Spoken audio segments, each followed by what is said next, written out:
Good afternoon, everyone. Welcome to Sexual Diversity in Condominium Communities, Closing the Gender-ation Gap. My name is Sean Pulver. I'm the moderator of today's webinar and one of the 7 founding directors of CAI Canada. I'm a partner at the law firm of McDonald Sager Manis and head our firm's condominium practice. My background is in condominium and real estate litigation. CAI Canada is the first Canadian chapter of the Community Association Institute, the largest international member organization with more than 34,000 members worldwide. CAI Canada was formed by an initial committee of 7 dedicated stakeholders in the Canadian condominium community to represent the interests of condominium strata managers and highlight the positive impact the communities we manage have on our great cities across Canada. For today's second CAI webinar, we are looking at the challenges faced by transgender individuals in the condominium community. This is a very current and constantly evolving issue, and it is important for condo directors, owners, and property managers to be aware of the rights of transgender individuals and how those rights apply to condominium ownership. Under the Ontario Human Rights Code, everyone is protected from discrimination and harassment because of gender identity and gender expression, in amongst other things, employment, housing, facilities, and services. One of the major benefits of CAI Canada is that we have significant international contacts. This webinar format allows us to connect with speakers and participants around the globe. Our speakers reflect this global perspective. Our first speaker is Jeffrey Beaumont, who's a senior partner at the law firm Beaumont Gitlin Taschen, based out of California. Jeffrey will look at transgender issues from a U.S. perspective, and we'll discuss, amongst other things, what is transgender and LGBTQ and their applicability in condominium communities in the U.S. He will also look at some best practices for communities going forward. The second speaker is Yasmin Nur Mohammed, the president of Royal Grand Property Management based in Toronto. Yasmin will provide an overview of gender identity and gender expression as they are defined in Ontario. Yasmin will also look at older condominiums who may face major infrastructure challenges with now needing to provide proper accommodations. The third speaker is Susan Tarley, who is a partner with Tarley Robinson PLC in Williamsburg, Virginia. Susan will discuss, among other things, the results from the National Transgender Discrimination Survey and U.S. housing laws that protect transgender persons. The fourth speaker is Kristen Malloy, who is a board member at MTC 915 in Toronto. Kristen is a human rights activist, part-time journalist, and writer. She recently settled a historic human rights complaint with the federal government about the collection of personal sex and gender information. She fights for the removal of gender and sex from the law and is an executive member of Gender Free ID Coalition. And she will provide some extremely important insight into these issues. Before we begin, I remind everyone that if you have questions, there's a chat feature at the bottom of the screen, and anyone who has any questions as this seminar goes on to please put those questions in. I'll be moderating them, and the goal is after the speakers, we'll have about half an hour for questions to the panelists. Anyone that is looking for more information about CAI Canada and our membership can visit our website at caicanada.com and find us at LinkedIn, Facebook, and Twitter. Before we start with our 4 speakers, I want to start by providing an opportunity. We're very excited that Greg Smith, the president of CAI, is going to say a few words just to introduce the event tonight. So Greg, it's all yours.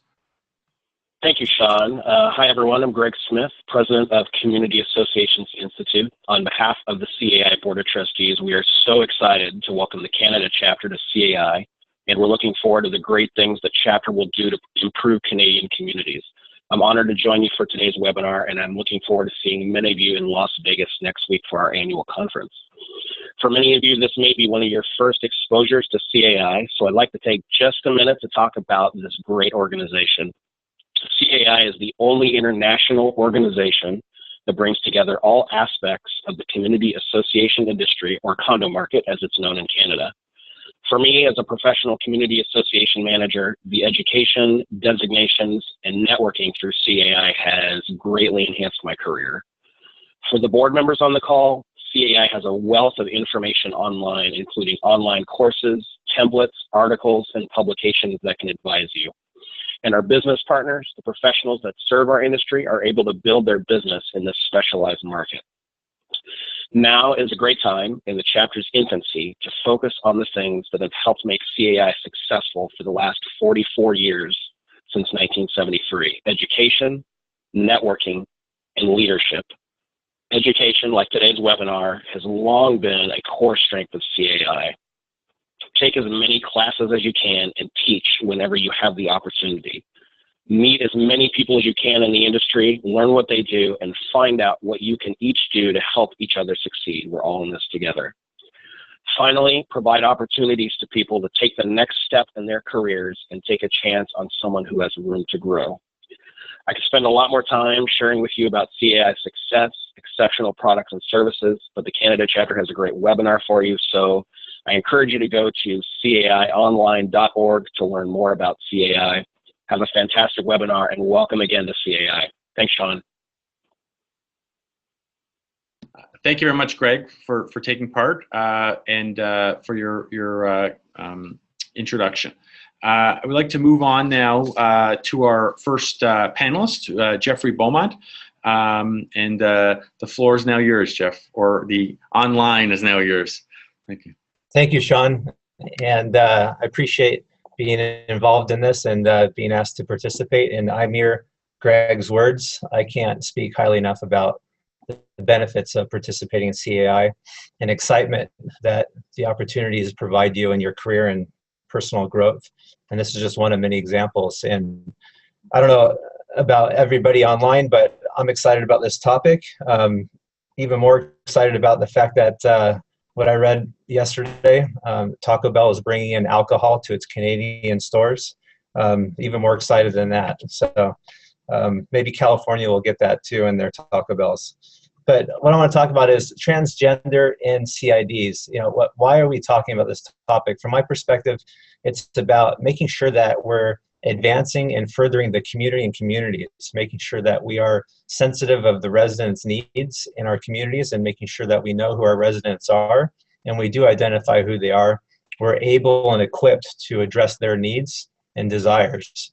Also, though, what we'll learn with discussing this topic is with transgender issues, there's risk, and there's also certain things that we need to do to make sure that we are perceived as being accommodating, sensitive, and managing risk associated with this issue. And I want to read two things to you. One is an article from a Superior Court judge in California outside San Francisco that wrote the following: a person's biological sex seems simple but is deceptively complex. It appears to be binary. An XX chromosome pair is female, an XY chromosome pair is male. Doctors look at a newborn's genitalia, pronounce the baby a boy or a girl, and the birth certificate reflects that sex assignment. Deep-seated religious beliefs, cultural constraints, the regulation of sports, and recent laws are premised on the bedrock belief that each of us is either a man or a woman. Yet the reality is that today in the United States, there are approximately over 1 million people who, from the moment of birth, cannot clearly determine whether they're male or female. So that's pretty significant with respect to the numbers and this judge's perspective on this issue. Also, I came across a luncheon flyer, no different than this program, an organization that focuses on underwriting insurance risk that announced a luncheon that took place downtown Los Angeles in California on April 11th that was titled Emerging Issues, the Industry Response to LGBT Awareness. And here's the title: How is the industry responding to same-sex marriage, non-traditional families, and gender identity? What, for example, are the rate-making and underwriting issues posed by transgender insureds for coverage, traditionally priced on a binary male-female basis? So right there we know that the insurance industry is looking at the transgender population as a risk with respect to insurance. And how has that come about in common interest developments? Well, number one, the obvious is the use of facilities. You have facilities that provide for male-female areas, restrooms, the most obvious, spas, and other types of facilities. And boards and management need to be aware of how to make sure that you're prepared for that type of situation. The also obvious is just operations and enforcement, discrimination. The ability to enforce rules on a even, fair, basis that treats everybody the same, and making sure that enforcement is not arbitrary or discriminatory against a certain class of individuals. At least in the United States, California specifically, gender is a protected class, and so is sexual orientation. The not so obvious is harassment. I know Susan's going to explain this as well and touch on it, but in the United States, the Department of Housing and Urban Development last year in August, I believe, further modified its regulations as to regulating harassment in housing. And the term harassment is pretty broad, but if there's an individual or a group of individuals in a community that's subject to harassment, which transgender persons are, and the statistics are pretty heavy, and a board does nothing to do about it, there's risk with respect to that harassment in the housing environment.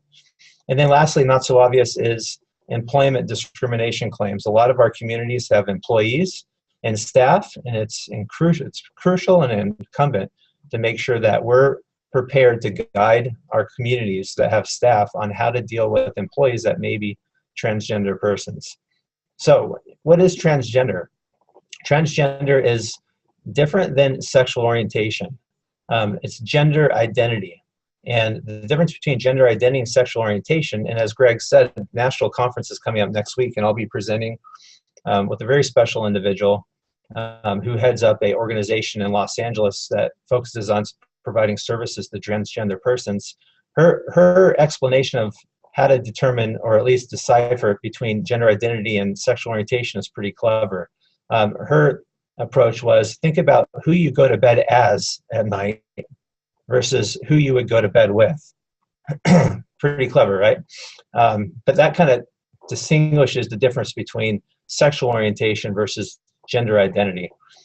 With that, though, comes a very unique aspect when you're talking about transgender persons, and that's the transition process. Transitioning from what one may be a male at birth that identifies himself as a female, and there's a transition period that takes place. And what that transition period entails is social changes and physical changes. In fact, when I further researched this issue on a physical basis, there are doctors that have identified transgender as a disability, and it's called gender identity dysphoria. And in fact, a lot of individuals seek insurance coverage for medical procedures that are covered by insurance based on the gender identity dysphoria diagnosis. So with that, where does this leave us? From my perspective, I think it's crucial that we equip our boards and management with tools necessary to prepare for residents that may be transgender persons, or to at least manage the risk associated with it. Some best practices from my perspective: proper etiquette. I think we all need to be aware of the proper terminology, how to interact with individuals, and how to be sensitive. As far as the more obvious preparations, that I've gotten a lot of emails and calls leading into the national conference from individuals that are interested in attending my presentation, asking about, are we obligated to post signage in our common area facilities? We have a male and female restroom. Do we have to make sure the signs are gender neutral? The answer, at least in the United States, is no. There's no legal obligation to do that. But I think there's a certain level of steps that communities need to take to make sure that residents are aware of the board's policy. And Susan's going to also touch base on this, but best practices are to make sure that the community is aware that the board and management have a policy of anti-discrimination, that it's a policy that's open to transgender persons, that if somebody is a transgender female, that they're able to use the women's restroom. And those policies and procedures can be adopted at a board level and can also be used, at least in California, we have very tight regulations on disclosures. Every year, an annual policy statement has to be sent to the membership. In that annual policy statement, it'd be a good idea to have a anti-discrimination policy, and even perhaps a disclosure, if your community is one that maybe has transgender persons, about the policy on the use of restrooms or common area facilities. And another proper tool, or at least a good idea, I think that communities can take advantage of are board members' code of conduct. A lot of communities have boards that agree to abide by a certain code of conduct, and within that code there could be anti-discrimination provisions and even policies on how the community, or at least the board, addresses these types of issues.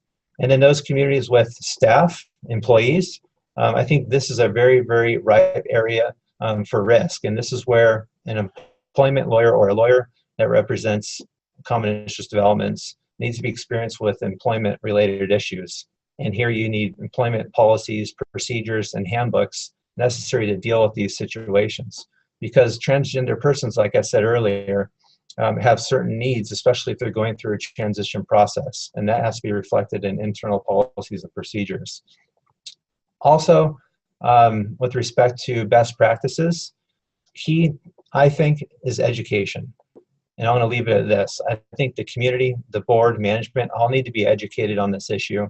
It's an issue, as you recalled from my reading of the judge's article, how many transgender persons are living in communities, and how prevalent this issue, if not is now, will be at some point in time. It's just all about being sensitive to this issue.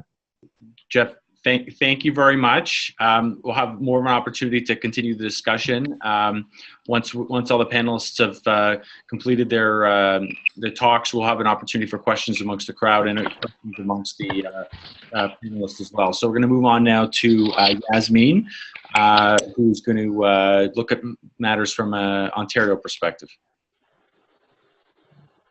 Thank you, Sean, for the introduction. I was recently at an art gallery and had to use the ladies' room. I took a picture of the door. As you can see, this specific gallery has already taken steps to accommodate. And I'm actually going to echo a few of the points that Jeff had made, because it also applies to Ontario. Under the Ontario Human Rights Code, people are protected from discrimination and harassment because of gender identity and gender expression in employment, housing, facilities and services, and memberships in unions, trade, or professional associations. The Ontario Human Rights Code defines gender identity as each person's internal and individual experience of gender. It is their sense of being a woman, a man, both, neither, or anywhere along the gender spectrum. A person's gender identity may be the same as or different from their birth assigned sex. Gender expression is how a person presents their gender publicly, and this could include behavior, outward appearance such as dress, hair, makeup, body language, and voice. A person's chosen name and pronoun are also common ways of expressing gender. So in our condominiums, we have many people, many stakeholders. We have our owners, we have our residents, guests, employees, and contractors. We have an obligation to create a culture that is inclusive and free from discrimination and harassment of a protected ground, including gender identity and expression. There are two areas that our communities need to address. The first one is infrastructure. How do we address that, particularly in condominium communities that are older? Because individuals should be able to access washrooms, change rooms, and other gender-specific services and facilities based on their lived gender identity. I'm sure you're seeing it, and I'm seeing more and more facilities and restaurants creating single-user washrooms. But in older communities, there's the issue of both infrastructure and funds. The idea of upfront changes to our design, whether it's additions or converting facilities to be more inclusive with a wide range of options for everyone, reduces the need for individual requests for accommodation and benefits everyone. So the idea really is, if you're currently updating your reserve fund study, this is the ideal opportunity to have that dialogue with the reserve fund planner to incorporate the changes at that time. If you're currently in the process of updating or renovating your common area, again, the ideal time is to have that dialogue with the interior designer. So you're making these changes now as opposed to waiting for a request to accommodate. And the things to consider would be either a gender-neutral single-user washroom or a gender-neutral multi-stall washroom so that it improves access for all individuals whose gender identity or expression doesn't fit our traditional definition of man or woman. This also allows parents with children of opposite genders to enter the washroom together, or anyone else that needs privacy. So really, it's accommodating everyone. And I know Jeff touched on this. The second area that communities need to address is policy. We need to ensure that our hiring policies and practices do not discriminate, again, on any of the, including gender identity and expression. In addition, we need to ensure that we have the proper harassment policies in place. And finally, we need to ensure that we have policies that safeguards personal information. I think there are going to be a couple of challenges that our managers will face. One of them is convincing our communities to make sure, or to be proactive, to incorporate these changes before they have to be completed because we have a request. The other challenge that I think managers may face is enforcing policies. It's important not only to have the policies, but to enforce the policies. But I think this area can be tricky because it's such a sensitive area, and there may be... Yasmin, my apologies. Can you just speak up a little bit? You're a little soft now. Thank you. I apologize. Sorry, I think it's important that we not only have the policies in place, but we also enforce them, because it's not just enough to have them, it's equally important to enforce them. And I know because it's a sensitive issue, people might be a little bit hesitant to enforce them, but I think we have an obligation to. The consequences of ignoring them could be significant and could possibly result in a human rights claim, and nobody wants that. Tracy, the last vignette, I found this vignette online, and I thought it was the perfect way to end my presentation, because I think it really captures the way that we should be approaching all the issues in our communities. Thank you. Thank you very much, Yasmin. We're now going to move on to Susan Tarley. I know Yasmin's audio dropped a little bit there. Hopefully with Susan, if there's any issues, the audience will indicate to us if they're having any problems. So Susan, please feel free to proceed. Thank you. Great, thank you very much. Really do want to thank Sean and Yasmin and all the people behind the scenes. I think this is a really timely topic. And for all of those attending, thank you also. I think this presentation will probably raise more questions for everyone than giving you answers, but it really is a topic that we have to look at, and we need to foster a conversation over all of this. I've taught this class or this topic 3 times in the past 4 months, and I can tell you that every time I teach it, there's something new that's out there, or I hear from other colleagues and they have really good ideas, or they've had a different experience. And so it's really become a very interesting topic to me. I'm going to touch base on the National Transgender Discrimination Survey first. This is a survey that's done by the National Center for Transgender Equality, and I highly recommend visiting their website because they have a lot of information and resources that can help you with this topic. But the first survey they did was in 2011, and they had 6,400 respondents. In 2016, they had 28,000 respondents, which is a really large really large survey audience. It was from all 50 states. It included DC, Guam, Puerto Rico, and American Samoa. So it really touched all of the United States. The statistics that I want to point out to you are ones that I found very disturbing and also somewhat alarming. 77% of transgender people have been harassed on the job. 78% of transgender students have been harassed or assaulted. 30% of transgender people have lost their jobs because of their gender identity. 30% of transgender people have been evicted or denied housing due to their gender identity. 19% have been homeless at some point because they were transgender or gender nonconforming, and 29% have been turned away from homeless shelters. 42% were forced to stay in shelters that were for the wrong gender. 55% were harassed. 25% were physically assaulted, and 22% were sexually assaulted.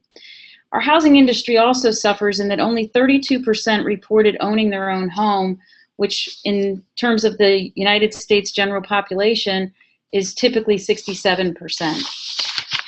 More alarmingly for me was really dealing with this on a people-to-people issue. 40% have attempted suicide in their lifetime, which is 9 times the U.S. population rate, and 7% have attempted it in the past year, which is 12 times the U.S. population rate. So when you look at those statistics, it does tell us that we have to continue to have this conversation and that somehow we have to make our community safe for everyone. The housing laws in the United States that protect sexual orientation and gender identity are usually found in our state and local laws. 20 states and Washington, D.C. prohibit discrimination based on sex, sexual orientation, and gender identity. 3 states prohibit discrimination based on sex and sexual orientation. And 28 states prohibit discrimination based on sex only. Federal law specifically only addresses sex, but I would posit to you that sexual orientation and gender identity are covered under discrimination on the basis of sex. This is not a new concept. We actually have a case from the United States Supreme Court, which again I would commend to your reading, Price Waterhouse versus Hopkins. It's a 1989 case, and it involved a situation where a promotion was denied to a female employee because she was insufficiently feminine. There was actually a memo that said she needed to walk more femininely, talk more femininely, wear makeup, wear dresses. And what the court found was that because of sex provision under civil rights law strikes at the entire spectrum of disparate treatment of women and men resulting from sexual stereotypes.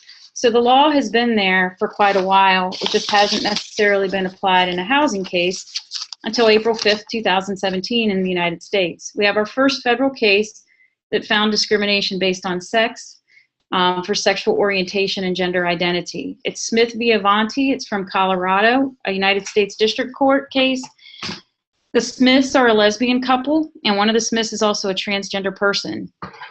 Avanti refused to rent to them because of their unique relationship, and Avanti thought it would bring unwanted attention to her, and she wanted to keep a low profile. And she also put all of this in writing. The court found that the couple had been discriminated against based on state and federal law. Obviously, it could use Colorado's law of sexual orientation and gender identity because they specifically prohibit that.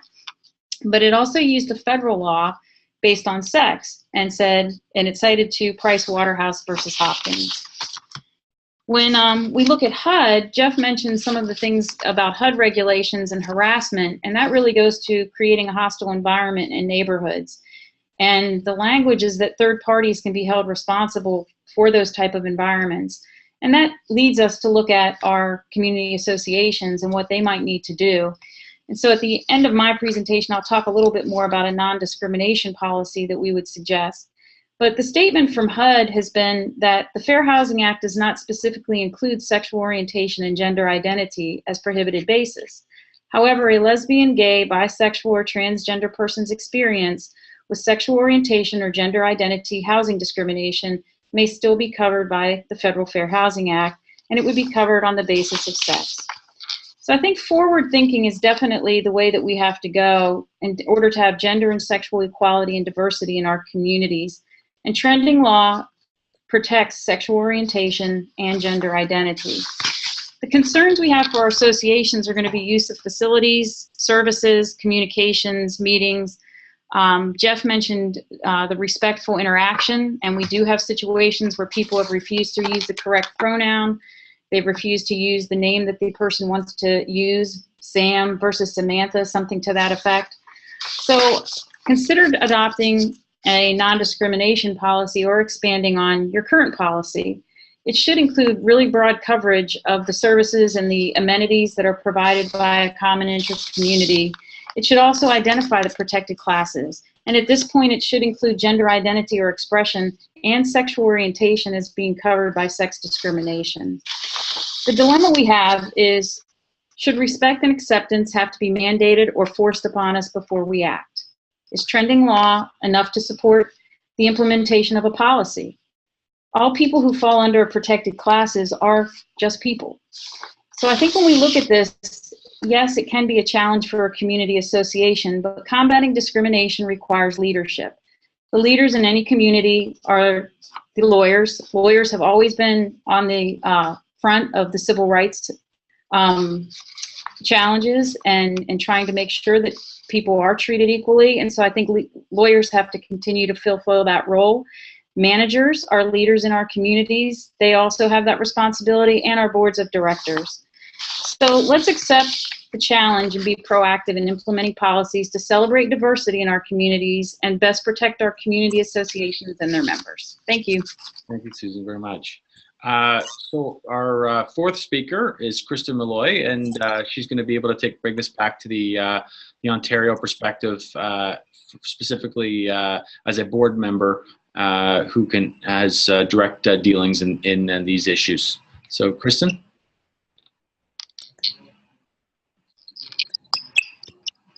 Hi there. Thanks very much for the opportunity to speak here. Some great legal perspectives have been given today. I'm a transgender person myself. I've also been a condo board member for 9 years, and 8 of those years as a woman. So I've obviously dealt with this for a very long time. Previously, I lived in Mississauga, which is a suburb city to Toronto, so it's not as metropolitan. I've since moved downtown and into a building that has it's more in touch with the queer LGBT culture. So the difference is night and day, and I know that we probably have people listening who are in both situations. When thinking about transgender people seeking equal access, they're seeking fair treatment.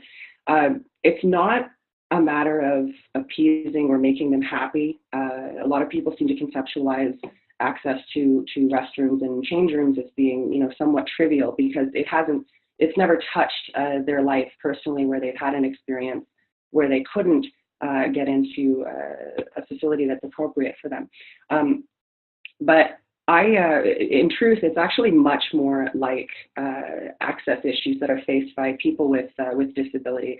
I don't like to think of gender identity as a disability. I actually find it frustrating and upsetting that it's still considered to be that way, but for legal purposes and access to things like insurance and medical treatment, that's the state of affairs right now. We'd like to change that someday and still have access to those things. But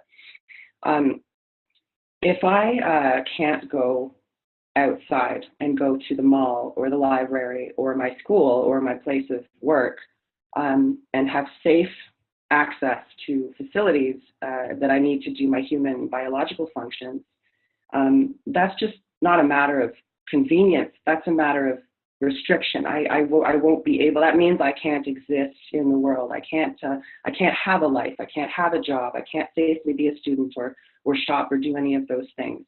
So it's important to keep that in mind and just try to imagine what that would be like. When it comes to Ontario and the legal protections, I mean, Susan had mentioned the fact that gender identity is often looked upon from a legal standpoint or a case law standpoint as being covered by the ground of sex in places where sex discrimination is protected, but gender identity explicitly is not protected. In the United States, I know that's a little bit still trending and up in the air, but that question has been resolved in Canada. Every single province and territory across the land does protect the rights of transgender people. in those provinces and territories that don't have explicit gender identity and gender expression protection, it's very well established in the human rights courts that sex covers those scenarios. Now, what will it mean in the context of the work that we do as, in my case, a condo board member, and in you guys, property managers, and everyone who's involved in actually making these facilities work for the people who live in them? No one's going to be able to budget knocking down their bathrooms and completely rebuilding them. This is reality. So there are a few things that you can do. Some of them very low cost, which can sort of preemptively, proactively address the requests and the accommodation requirements that you may face now or in the future. One thing right off the bat is, there it is. This is how I share my screen. Here we go. So in the future, but hopefully not the too distant future, what we're very likely to see is that provision of restrooms as public facilities and change rooms will be made available to people on a shared public versus single private basis. Many of your buildings probably already have single person restrooms which have doors that lock. Any restroom like that, right off the bat, if it's one person at a time, it should be, if you have any restrooms that are single restrooms that are gendered for just men or just women, it would be a very good idea to make those gender neutral, because you solve a couple of problems right away. As it was pointed out earlier, not every person I fit cleanly within the binary of male and female. I know many people who are non-binary, so they exist in the middle or outside. And a gender-neutral restroom is very easy and stress-free for a person who's in that situation, because they don't have to then make an imperfect choice and risk danger to themselves or even possibly upsetting other people. So that's easy. If you're in a different situation and your environment only allows you to have two restrooms, one with toilets and one with toilets and urinals perhaps, or maybe you've got two change rooms and they're of approximately equal size with equal facilities. The best practice in that situation, if you're looking at how do I make a gender neutral restroom accessible to people, would be to convert the men's room into an all genders facility and leave the women's room as it is. And there are many reasons behind that. Of course, you will encounter men who cry foul. That's not fair, but the fact of the matter is that statistically speaking, it is not men who are attacked and threatened and need a safe space for in terms of facilities. So if you've got that situation, you may wish to consider, which one do we convert? I think the best practice would be the men's room if you have to face that choice. When it comes to access, means more than legal, and it also means more than physical. There is a very deep emotional component. So I live in Ontario, and my rights are protected. And for 8 years, I've been able to use the restrooms that are appropriate for my gender identity anywhere I go. But that doesn't mean that it's easy, because every single time I'm in an unfamiliar place and I don't know what the people are like there, and I don't know, how people are going to react, it's still very stressful, because I have to worry when I go in there that someone is going to have a problem with me, or someone may even attack me, or I may frighten somebody unintentionally because they just, haven't become accustomed to seeing someone who looks like me using their facilities. There's a balance that has to happen for comfort and privacy. I know that privacy is a buzzword which anti-trans lawmakers are using in places like North Carolina and Texas to try to restrict the equal access rights of trans people. Just so that we're all on the same page, the suggestion that men would take advantage of equal access rights for trans people to claim they're trans and go into a women's room and then do things which are already very well illegal in every state, it's a complete myth. If you look it up, and believe me, I've done this, it has never happened, not one time, any reported case is that happening. On the other hand, you will find many, many, many cases, unfortunately, of trans people being attacked in restrooms, change rooms, both because they have used the restroom which is appropriate to their gender identity, and unfortunately, in many cases, because they've been forced to use the wrong restroom, which is in accordance with their birth certificate, and then they've been attacked in there too. So it's kind of a damned if you do and damned if you don't situation in many places. That's why it's really important for us to do the steps that we can do right now to try to alleviate that problem. Whether you're in a place like Ontario where, you know, it's your human rights legal obligation to do this, or if you're somewhere else where you can get away with not doing it, you should still do it, because I'm a human being, and I thank you very much for, you know, recognizing that and supporting me. So I am a person who lives in our community. I live in our building. I'm on the board. And it's great to have that support, because for a few years I did not, and now I do. And trust me, it makes all the difference in the entire world.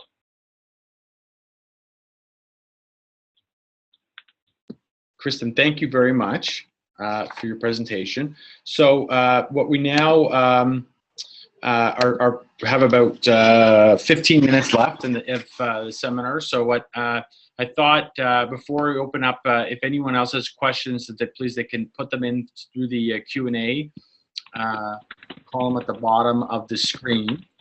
And perhaps I sometimes find with these webinars, seminars, if there's amongst the panel, if anyone has any questions amongst one another, this is a good opportunity for that. If Jeff or Susan or Kristen or Yasmin, anyone has, before I jump in, if anyone has any questions about one another's presentations, this is a good opportunity for that. I have a question. Yes. Sean, yes. This is Jeff. Is for Yes. Kristen. Kristen, could you just briefly touch on LGBTQ? I don't think a lot of people are aware of the Q and what it stands for. And also maybe real quick, just touch on passing and what that means. Yeah, I'd be happy to. So LGBTQ is basically, it's a label, it's a catch-all umbrella, which is meant to include anyone whose life experience exists outside of the straight, heterosexual, cisgender type of a lifestyle, which you know you would be accustomed to if you are familiar with the 1950s. Somebody may be queer if they are outside the queer is an interesting one because it can mean almost anything. I'm queer. I consider myself queer. I'm in addition to being a transgender woman, I'm also a woman who I date women. I also sometimes will date men. I date people who are neither men nor women. So I don't know if it's a generational thing or if it's just, you know, some people are starting to do life differently. But it's basically queer is a catch-all term that means, you know, you're outside the norm. You're doing something or you are something that's sort of not really accepted or fully mainstreamed. LGBTQ sort of tries to encapsulate all of that. And the general idea is that we're all going to get together as allies and share political effort and political goals. That doesn't always happen, but I hope that's given you some clarity on that. Regarding passing is politically controversial in the trans community. So passing, of course, would be how good of a job I'm able to do if I were inclined to deliberately do this. To present myself in a way so that it is impossible for others to detect that I'm a transgender person. If I were to successfully navigate a social interaction without the people that I'm dealing with realizing that I'm transgender, that would be considered passing. And it's useful if you're in a dangerous place where it is where you may face harm or discrimination if it is known that you are trans. So many trans people, if they are able to pass, will do so for reasons of safety or for reasons of comfort. If the person is able to live their entire life with nobody finding out they're trans, like I'm going to move to a new city and I'm going to wear makeup and I'm going to be very careful not to let anyone, know about my history, that's called stealth. Now, the other side of passing, the dark, dirty side of passing, I'm getting into personal opinion territory here, but in a way, passing is bad from a macro culture standpoint, because it sort of enables discrimination against trans people to continue. Myself, I prefer to be visible. It's safe enough in my city and my social life that I can be openly trans, and I think that to be that way helps to break down barriers, because then they have to deal with me as I am and not how they prefer to see me. With regards to passing, I know a case was mentioned earlier in the court that a woman was penalized for not presenting sufficiently feminine. Those types of expectations are placed on trans people twice over as hard as they are on cis people. A trans woman will be judged harder than a cis woman on how she presents her femininity. That particular form of discrimination is called trans misogyny, and that's a great term to Google. Final thought on this question. I know I'm taking a lot of time. If you have trans people in your community, don't judge them on how they look or how they present, and you think, well, if you want to be a woman, you could at least be womanly. No, that's not your place to judge, and everyone is inherently deserving of the same dignity and respect, regardless of how they look. So I hope I was able to hit on the points you wanted. Very well put, Kristen. A couple questions, one from Susan and one from a participant, but I just wanted to jump in and maybe be interesting for the everyone watching, if you could just give a little bit of perspective of when you got involved in the board and how everyone was receptive to your experience. Yeah, well, it was the first time that we had a transgender board member in our building, even though this building exists in kind of a queer enclave part of the city. So everyone on my board, they're lovely people, they're very well-meaning, but none of them ever had any reason to sort of think about or bring up or discuss the possibility, for example, of gender-neutral facilities. And we're still working on that. We don't actually have those gender-neutral facilities yet, but it's important to include trans people, because they're the ones who are going to naturally, automatically bring those perspectives and be able to share those types of experiences. But when I brought up the idea of gender-neutral facilities at my last building, they were very, very resistant, and I got all kinds of stereotypes about, oh, you're going to have, anyway, they said horrible things that I won't repeat, but it's our job as managers and board members to sort of drive that process of learning and acceptance, because if you don't have acceptance at the top, it doesn't filter down. Well put. And it's very, sorry, one last thought. I feel it's very important to address these things, even if you haven't had it brought up as an issue from a resident or someone who's in your building, because if I move into a new place and I don't see already that I'm welcome, I don't know if they'll accept me. I may be afraid, I may be anxious, I may be, any number of different things might stop me from raising my hand and saying, hi there, I'm a trans person and I'd like to ask about gender-neutral restrooms, right? So those people might be the suffering in silence, as it were. Anyway, thank you. Well put. So I had a question from someone asking, they're in a building with a traditional male-female washroom, single room with lock. Should the board now be considering posting a gender-neutral sign on both? This is something maybe from that Yasmin maybe would be in a good position to respond to. If you want. Sorry? Can you hear me? Somewhat. I think the audio for some reason is a little bit low. Let me try again. Is that better? I can hear you, so I think keep going. Yeah, thanks. I would, if you have a single user washroom, I would be more inclined to avoid the labeling. Why would we not just have a label that just says washrooms. So more and more facilities that I'm seeing that are new restaurants or new facilities or new anything, they're just single user and they're labeling washrooms. So no one is being identified as any particular, with any label, I would say.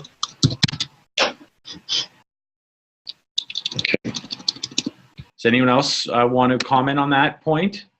I just sent a chat through to everyone. The best restroom sign is a sign that just says washroom, because that's what it is. And I find it personally frustrating and kind of amusing. A lot of those private door signs, they say washroom, and then there's a picture of a man icon with a picture of a woman icon, and I'm like, okay, so men and women are allowed. What about non-binary people? Yeah. I hope they would update those signs and just have a sign that says washroom on it. Or some I've seen have a toilet icon. That's good too. I mean, that tells you what's in there. So a follow-up to that was a question that Susan raised, where she said when she teaches or has discussions, she tells people it is bigger than the bathroom issue, but she always tells someone who says that the real issue for them is the bathrooms. You had mentioned that in converting the men's room, would you convert to all the parties with locked stalls or something else? So I'm not sure what's meant by parties, but if all you have is a men's room and a women's room, and you don't have space or money to tear the walls down or reformat them, the benefit of swapping the men's room is because that's the one that, number one, is going to have the right fixtures for everyone, regardless of their situation. And also because it's a lot less dangerous for men to share a restroom with other people than for women to have to share a restroom with other people. There's people who are very uncomfortable with the thought of sharing a restroom at all with someone who's of a different gender than them.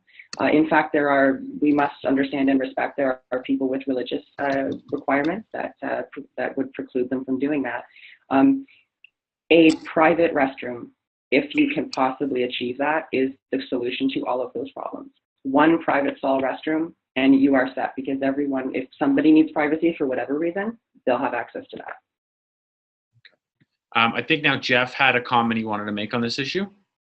Yeah, Sean, thank you. And again, I think it goes back to where are we? To Kristen's point, there are communities such as in Los Angeles, West Los Angeles, where transgender persons are very, very accepted, and it's a norm. And facilities, public facilities, all have taken action to make sure that the message is strong and that they're open to accommodating everybody. But in our private communities that are not open to the public, I think it's the board's responsibility, and management has a big role in helping guide boards to make sure that everybody knows what the needs and desires of that particular community are. Those needs and desires are met, and they're met in a way where communication is very clear through disclosures and policies, so expectations are realistic.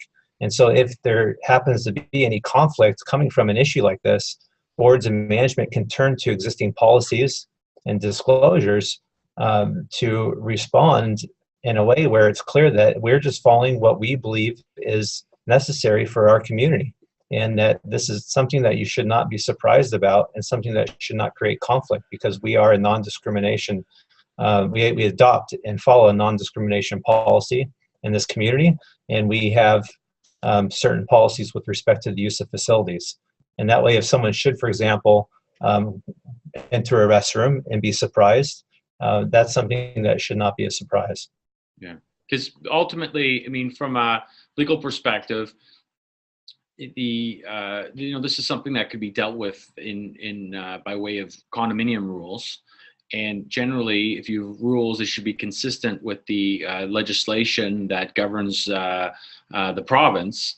But ultimately as well, I mean, condominiums are private, and regardless of what the legislation has, if condo boards are educated in these issues and see the need to make change to provide proper accommodation, then boards should be doing that irrespective of whatever legislation's in place. And that's something where condo boards have that authority, as long as the rules they pass are reasonable and in accordance with the law. So that's another thing to kind of point out, that on a rule perspective, from a rule perspective, this is still something within the boundaries of something that a condo board can control. And before, we've got about 2 minutes left. So before we finish, Susan had another question for the group, and I just want to bring this over to Susan. Yeah, my question is really more in a situation where, a lot of times when we handle disability issues and we're asked for reasonable accommodation or reasonable modification, we have to inquire more to find out what the nature of the disability is, what the nature of the need is. But when I've had one community where the transgender issue was that a transgender person in the community said, I want to use, the men's room and not the women's room. And the manager questioned whether or not this person was being truthful. And this becomes to me, a very difficult and sensitive issue, because I don't know how you really question that. And the manager had reasons for questioning it, but at the same time, as an attorney hearing this, it was like, well, I'm not sure that you really need to question it. I think you have to be clear, as Jeff said, if you have policies in place and you do have somebody who, kind of I don't want to say misuses it, but maybe isn't being genuine in terms of this, it hurts everyone. But any suggestions on how you guys would deal with that situation?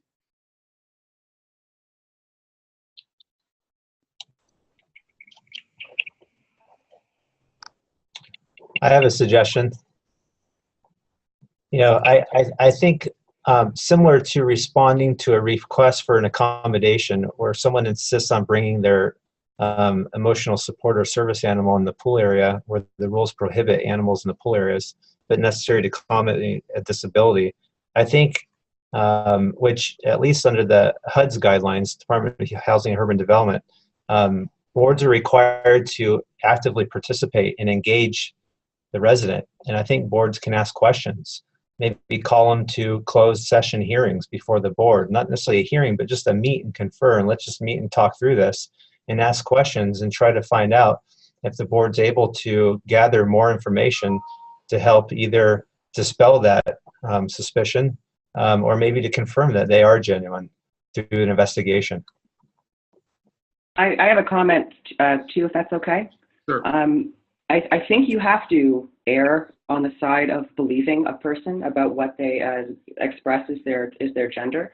Of course, if a person does go into a facility and then behave inappropriately, there are already measures that can be taken in response to that. Of course, if someone's broken the law, there's a process to follow. But it's important to remember that there have been more cases of United States senators being arrested for misbehaving in public restrooms than there have been trans people caught doing that. So thanks very much. Thank you. I think maybe as the last point of the session, I did get a note from someone viewing the session who had said that one of their, this is someone who's part of a condominium property management company, who had said one of their properties last year, they converted both washrooms and a rec center to gender neutral. And they note that there were no issues raised by any members in the community, and it was essentially just it was done and it was a non-issue. It was no problem with that, and that I think probably reflects the fact that slowly society is starting to understand these issues, hopefully a little bit better, and isn't a surprise when they see something like that, and hope as things keep developing, people start to become more educated, both owners, property managers, lawyers, everyone in the condominium community, and these issues will become less and less of a concern going forward. So I just want to thank everyone again for taking part in this, both everyone that's listening in and the speakers, and encourage everyone again to check CAICanada.com for some more information. And thank you everyone so much, and hope everyone enjoyed today's session. So thank you again. Thank you. Thank you.